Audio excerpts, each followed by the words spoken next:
ये जिस जगह पे मैं खड़ा हूँ, ये इंतहाई तारीख़ी जगह है जिसके बारे में पंडित कुलन अपनी राज तरंगनी में इसका तफसील ज़िक्र करते हैं कि ये 3000 साल कबल अज़ मसीह जनूबी एशिया की सबसे बड़ी यूनिवर्सिटी और इबादतगाह थी।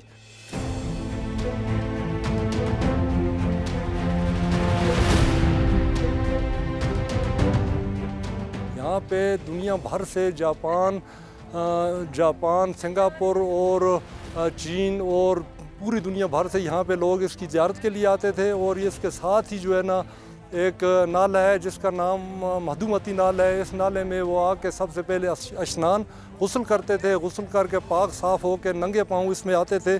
फिर इसमें जो है ना अपने कीमती ज़ेवरात और नकद पैसे इसकी नज़र करते थे और यहाँ पे वो मन्नतें मानते थे।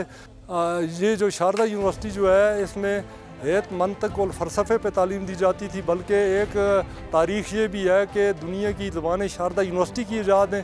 शारदा का नाम ही जो है ये इसलिए रखा गया, इल्म व अदब की देवी के नाम पे नाम रखा गया है कि जहाँ से दुनिया को इल्म व अदब से रुशनास कराना, बल्कि दुनिया की ज़बान ग्रामर भी शारदा यूनिवर्सिटी से ईजाद हैं। 1400 साल पहले तक तो इसके ये मिलता है कि कश्मीर के सबसे बड़े जो बादशाह जो है ज़ैनुल आबदीन बुट शाह, जिसको बुट शाह का मतलब होता है बड़ा बादशाह, तो वो अपने वालिद सिकंदर बुत शिकन की वफ़ात के बाद जब यहाँ पे आए, उसने शारदा यूनिवर्सिटी की शोहरत सुनी तो इसकी ज़ियारत का उनको शौक़ पैदा हुआ और फिर यहाँ पे आए।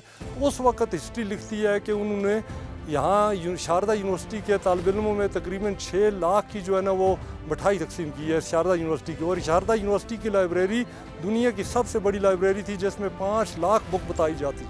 ये जितने भी इसके शारदा जो पूरी है ये शारदा यूनिवर्सिटी के कैंपस थे वो अंडरग्राउंड हो चुकी हैं। इसकी लाइब्रेरी भी और इसके जितने दूसरे मतलब शोबे थे वो अंडरग्राउंड। ये इबादत वाला शोबा जहाँ पे आप और मैं खड़े हैं, बल्कि इस इबादतगाह के अंदर यहाँ पे एक बहुत बड़ा तालाब था जिसमें स्किन डिजीज़ के लोग यहाँ पे आके गुस्ल करते थे, शिफा पाते थे।